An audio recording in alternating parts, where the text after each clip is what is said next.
Donc bonjour à tous et à toutes. Aujourd'hui, nouvelle vidéo sur la chaîne. Donc aujourd'hui, ça va être une vidéo un peu différente. Aujourd'hui, on va parler d'un seul sujet, c'est-à-dire les lapins. Donc donc aujourd'hui, on va parler sur la reproduction des lapins. Et je viens d'ouvrir au poussin pour pas qu'ils les entendent piailler tout le long de la vidéo. Du coup, aujourd'hui, ça sera sur l'élevage des lapins dans la globalité. Donc, en partant donc de la reproduction, là on va commencer par la repro. Je vais vous montrer ça parce que celle-ci, ça fait 3 semaines que je l'ai mise au repos. Du coup, je vais en profiter qu'il fasse frais ce matin parce que souvent c'est dit qu'il faut les mettre tôt le matin quand à la fraîcheur du jour. Du coup là je vais en profiter qu'il fasse pas très chaud du tout, il fait plutôt frais. Limite un peu de gelée, mais bon voilà. Du coup on va faire ça direct, je vais vous montrer comment je fais. Comment je mets la femelle au mâle, parce qu'il faut toujours mettre la femelle dans la cage du mâle pour pas perturber le mâle. Du coup on m'a toujours dit ça, du coup je sais qu'il y en a qui font l'inverse, mais moi je fais comme ça, et je conseille de faire comme ça. Pour l'instant, toutes les fois où c'est que j'ai mis, où c'est que mon mâle il s'est accouplé, il y a toujours eu des petits. Celle-ci elle a fait 3 portées, et celle-ci c'est sa deuxième portée. Et du coup là je vais faire avec ce mâle, pour la lapine fermière, pour avoir des petits 100% fermiers. Et la prochaine fois, pour elle, je ferai avec ce mâle, pour faire du pur fauve de Bourgogne. Normalement, si je me suis pas trompé, c'est ça. Il sera prêt pour la prochaine repro. Donc après aussi, ce qui est important dans l'élevage des lapins, c'est de se marquer tout. De tout se marquer. C'est très important. De se marquer quand on garde des animaux leur âge. De se marquer quand on met une lapine au mâle. Tout ça. Moi je le marque. C'est très important. Donc voilà. Qu'est-ce que je voulais vous dire de plus Oui. Par rapport à la durée de gestation, c'est entre 30 et 35 jours. Mais il y en a qui disent jusqu'à 40 jours maximum. En principe, quand on va vers 38-40 jours, c'est trop tard. En principe, il n'y a rien. Moi, ils sont aux alentours de 31-33 jours par là. Ça a toujours été plutôt bon.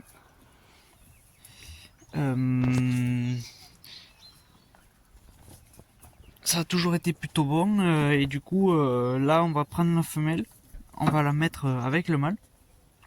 Il y en a qui disent qu'il faut plutôt le laisser prendre la femelle 2 fois, 3 fois. Il les laisse une journée ensemble. Et bon, moi j'évite. Moi je le fais dès que le mâle les a prises. Hop, je remets la femelle en bas. Donc là je vais ouvrir la grille et essayer d'attraper la femelle avec une main. Je sais pas ce que ça va donner. Mais bon, on va voir. On va voir ce que ça donnera. Petite parenthèse juste, donc voilà. Les brahmas, je les ai mis ici. Parce que je les avais mises avec les autres. Mais les autres leur tapaient violemment dessus. Du coup, c'était pas possible. Rester bloqué derrière le poulailler, derrière la queue à eau. Du coup, je les ai mises avec les poulets. Et ça se passe plutôt bien. Du coup, voilà. Elles vont rester ici le temps de grossir un peu plus. Et après, ils iront avec les autres brahmas. Du coup, on va passer aux choses sérieuses. Hop. Donc ce que je me fais, c'est que je m'ouvre la grille. Je me l'enlève carrément. Pour pas avoir à être embêté avec celle-ci. Ici, j'ouvre la lapine. Donc là, je sais pas si je vais y arriver avec une main. Hop, on prend par là. En principe, je mets une main dessous pour la lever. Donc lui, bien sûr, il est intéressé par celle-ci. On va le faire voir sa copine. Et voilà. Donc là, ils vont tourner. Bon, des fois, la femelle, elle peut attaquer le mâle. Donc là,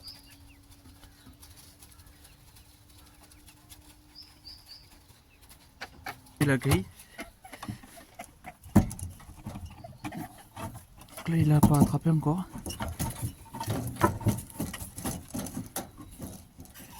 Ah, ça y est. Je sais pas si vous avez vu. Bon, dans tout ce bazar, je sais pas si vous avez pu voir comme il faut. Donc là, je vais bientôt les séparer parce que la femelle, elle mord un peu le mâle. Donc quand il a attrapé, il s'est, bon, je vais les séparer. Il s'est contracté. Oui, je vais les séparer. Je suis vraiment désolé si vous avez pas pu voir, mais on l'a vu. Le mâle s'est contracté. C'est contracté quand au moment où c'est qu'il a pris la femelle, il vient se contracter et tomber sur le côté. Bon là il est pas tombé sur le côté, mais je l'ai vu se contracter. Du coup, pour être sûr, je réessayerai un peu plus tard dans la journée. Donc voilà. J'ai toujours fait comme ça a toujours marché. J'ai toujours laissé qu'une seule fois, ça a toujours marché aussi. Là, je vais voir si je ferai une deuxième fois parce qu'il n'est pas tombé comme il faut sur le côté. Du coup, voilà pour ceux qui savaient pas trop comment c'était tout ça. Du coup, le mâle, là, ils se sont un peu cherchés, ils tournent en rond souvent pendant un petit moment. Des fois, ça peut aller très vite, des fois, ça va comme ça.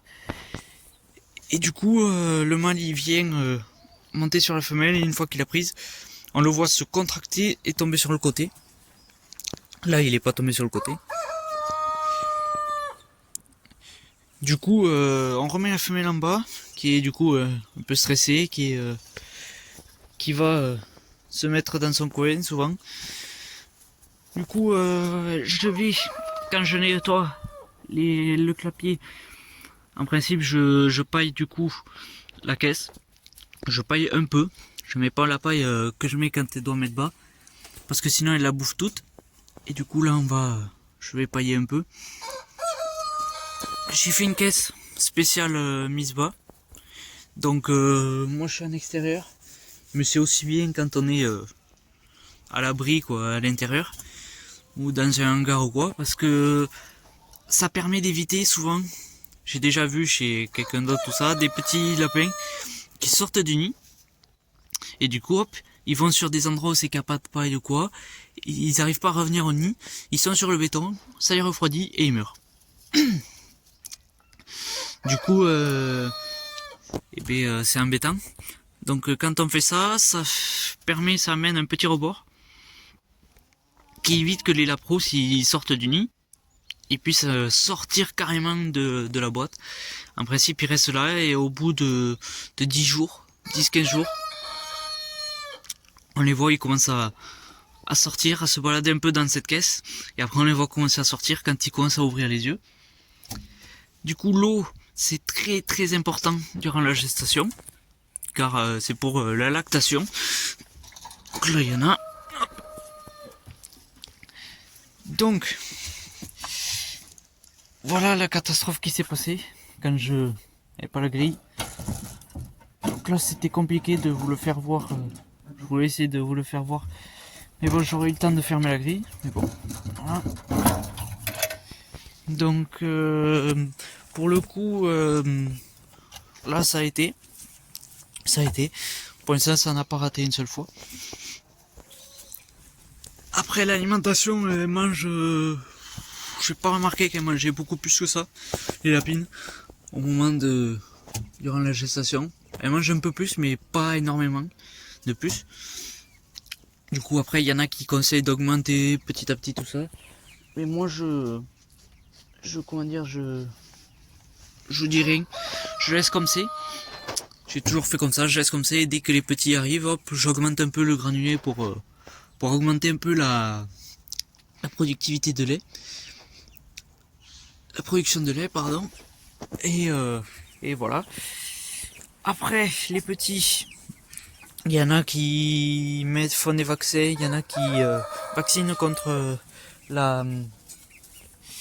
je suis con, j'ai oublié le nom. Il y en a qui vaccinent contre diverses maladies. Et moi, je fais rien. Je fais rien du tout, je vaccine pas. Parce que pour l'instant, j'ai pas eu de problème. Voilà.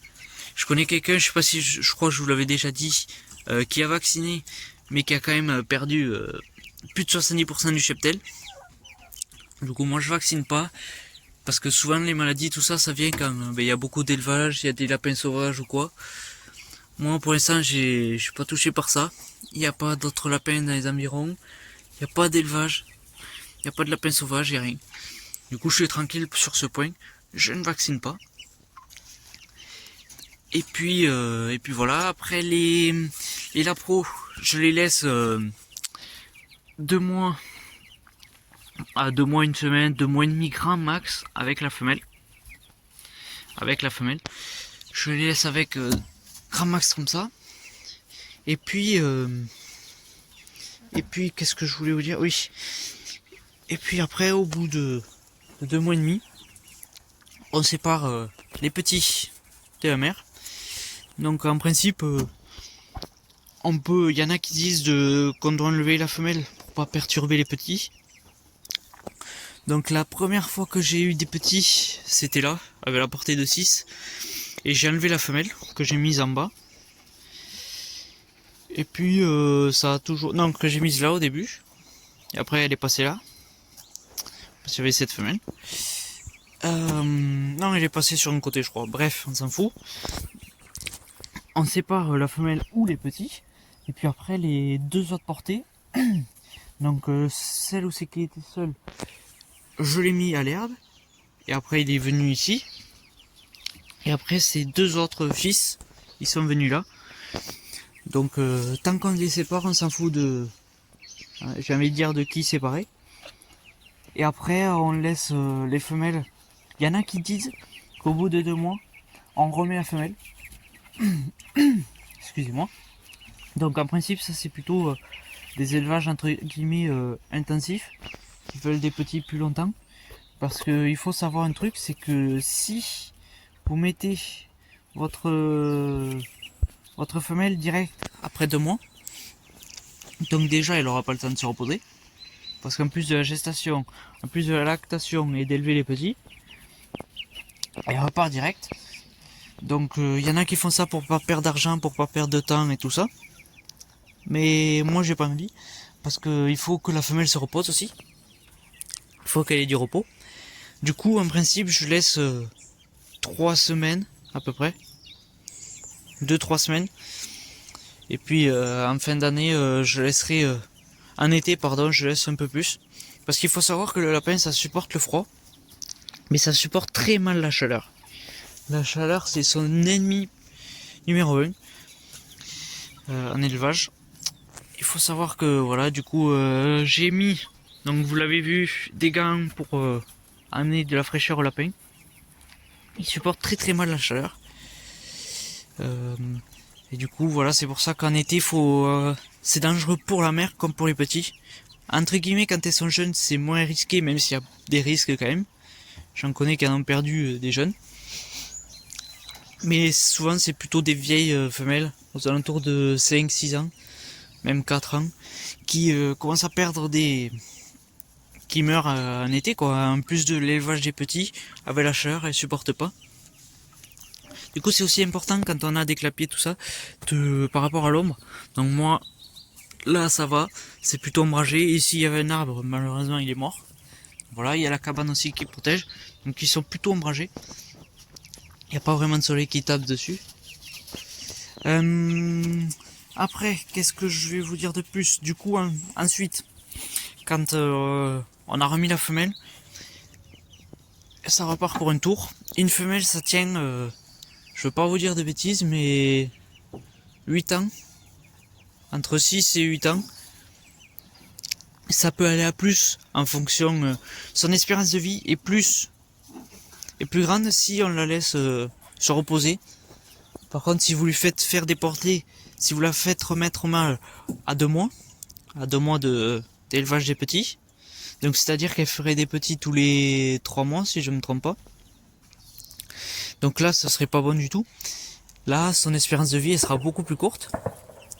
Donc plus on lui fait faire des portées, tout ça, plus l'espérance de vie est réduite.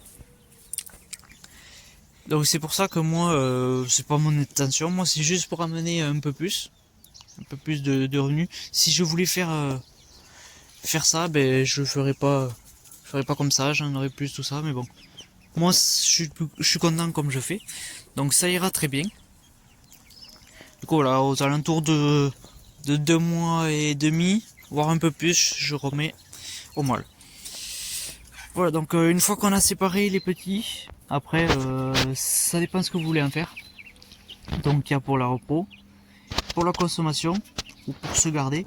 Donc pour se garder, moi j'en ai pas gardé encore, parce que la femelle est encore jeune. Donc je l'ai pas là marqué, mais voilà. Et je crois qu'elle doit avoir pas l'une de 2 ans, même pas. Donc ils sont tous assez jeunes. Du coup les petits, donc pour la repro, ben, on garde. Et puis on met à la repro vers les femelles, on m'a toujours dit vers 8 mois. Et je conseille 8 mois pour les mettre. Donc ça a été comme ça. Elle, ça a été assez 8 mois, elle aussi. Et elle aussi. Surtout les grandes races. Les grandes races, c'est 8-9 mois. Donc elle, comme c'est une papillon, ça sera plutôt décembre qu'elle sera mise à la repro, fin décembre. Et donc normalement elle mettra bas fin janvier.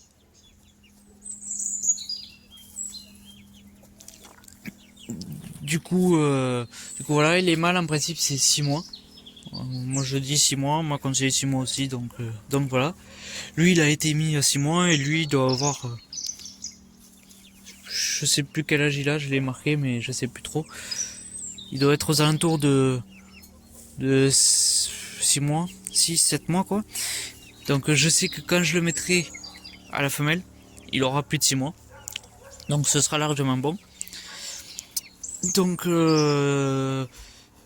du coup les fauves de Bourgogne, ben donc moi j'ai du fauve de Bourgogne, pardon.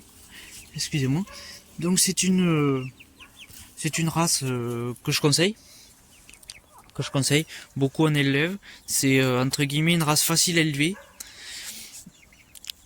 qui est parfaite aussi pour faire et c'est une race qui a croissance plus rapide que par exemple des grandes races comme le papillon. Le papillon c'est beaucoup plus long.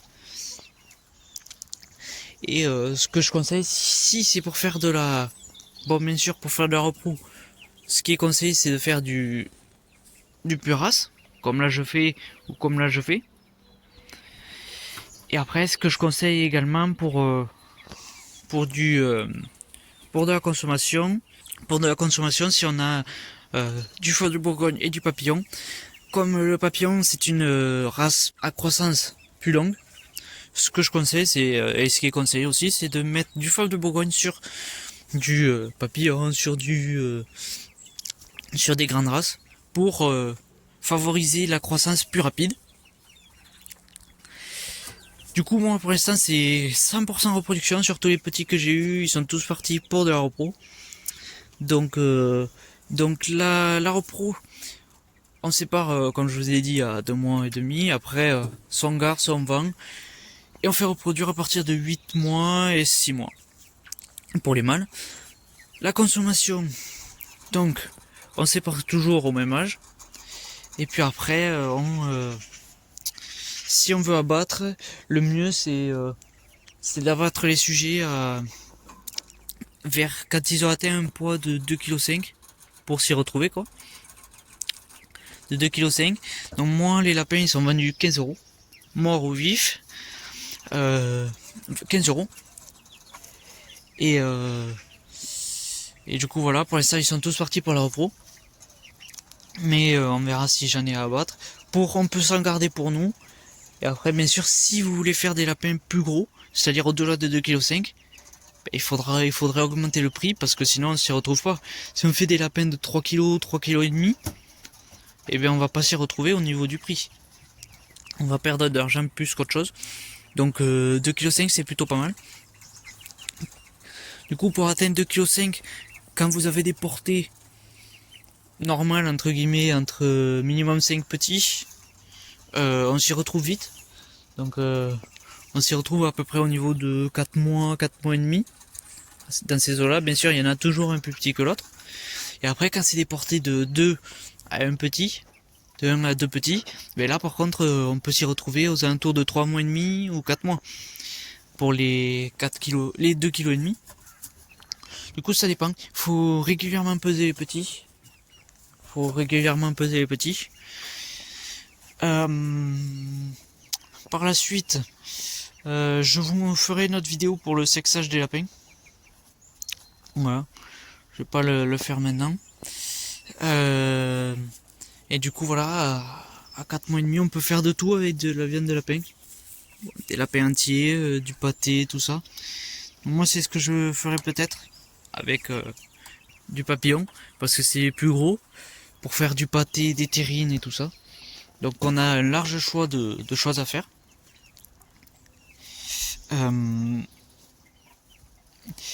Et du coup, voilà, après l'alimentation, je n'en ai pas parlé, mais comme vous pouvez le voir là, c'est de l'orge. C'est de l'orge que je donne. On peut donner du blé, on peut donner de l'avoine, tout ça. Et moi, j'ai toujours fait avec l'orge, ça a été. Ça va très bien. L'orge, ça va très bien. Après, je rajoute. Il y en a qui nourrissent qu'au granulé. Moi, je suis pas fan. Je suis pas fan du tout. En plus, c'est cher. Là, vous allez chez un petit agriculteur et vous l'achetez directement. Moi, c'est ce que je fais.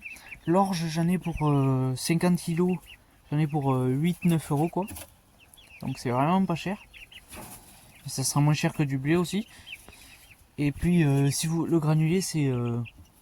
Je sais plus si c'est pas. Je crois que c'est une quinzaine d'euros les 25 kilos. Du coup, il y en a qui nourrissent qu'à ça. Moi, je n'aime pas. Excusez-moi. Donc, ce que je fais, c'est que je mets de l'orge. Et après, je rajoute une couche de granulés. Les femelles, j'en mets un peu plus. Les jeunes, j'en mets un peu plus pour qu'ils grandissent et grossissent. Et les mâles, par contre, quand ils sont à taille adulte, j'en mets moins. Et puis, bien sûr, quand les petits sont là, on adapte en fonction du nombre de petits. On met plus ou moins de granulés. Ensuite, je mets du foin sec, du foin de prairie, tout simple. Donc ça va. On peut en mettre en volonté. Donc il y a des espèces de râteliers qui existent. Donc moi je mets pas ça. Donc voilà. Parce que voilà, après les seuls qui gaspillent un peu c'est monsieur qui en fout partout. Elle, quand j'en mets un peu plus que d'habitude, quand je mets un peu plus, et lui, ça dépend sur quoi il tombe, il gaspille un peu. Et après sinon les autres non, on peut hésiter à en mettre beaucoup, j'en mets plus. J'en mets un peu plus quand il y a les petits. Ça leur fera pas de mal si on en met trop, j'ai envie de dire entre guillemets. Par la suite, ensuite je rajoute très souvent quand j'en ai à disposition, comme là j'en ai à disposition, de l'herbe. De l'herbe fraîche que je coupe et que j'arrache et que je remets. Donc ça voilà. Attention à ça, j'ai envie de dire à tout ce qui est frais et tout ce qui est comment dire tout ce qui est frais et tout ce qui est avec de l'eau quoi. Parce qu'il faut faire attention, les lapins, plus vous leur en donnez de trucs frais tout ça, et donc plus ils vont avoir un peu plus la chiasse entre guillemets. Et ça il faut faire gaffe, la chiasse c'est mortel pour les petits. Pour l'instant j'ai pas eu de problème, j'ai pas eu de mortalité dans les bébés. On croise les doigts. Donc pour le coup, j'en mets un peu. Donc en principe j'attends que les petits soient plus gros. Donc j'attends qu'ils aient entre guillemets quasiment un mois avant de mettre de la verdure fraîche. Donc il y en a qui en mettent avant, ça va très bien. Mais moi je préfère faire comme ça. En principe, et j'en donne un peu à la mère quand même, avant qu'elle mette bas. Et puis après, ce qu'on peut faire aussi, c'est que on peut mettre les lapins en liberté. Donc moi, ce que j'aimerais faire, c'est, comme je vous l'ai dit, mettre des lapins dans des caisses comme ça.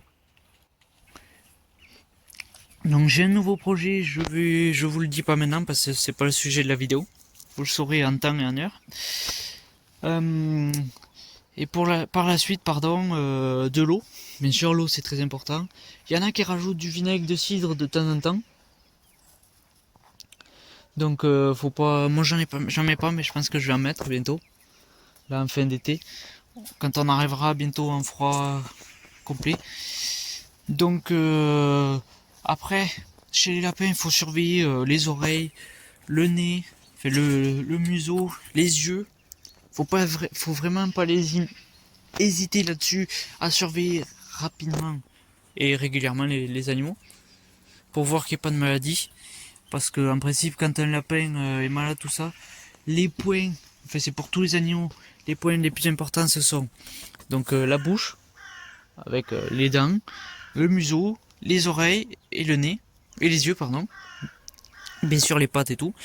Donc après ça peut arriver comme celle-ci qui avait un endroit, un trou au niveau des poils.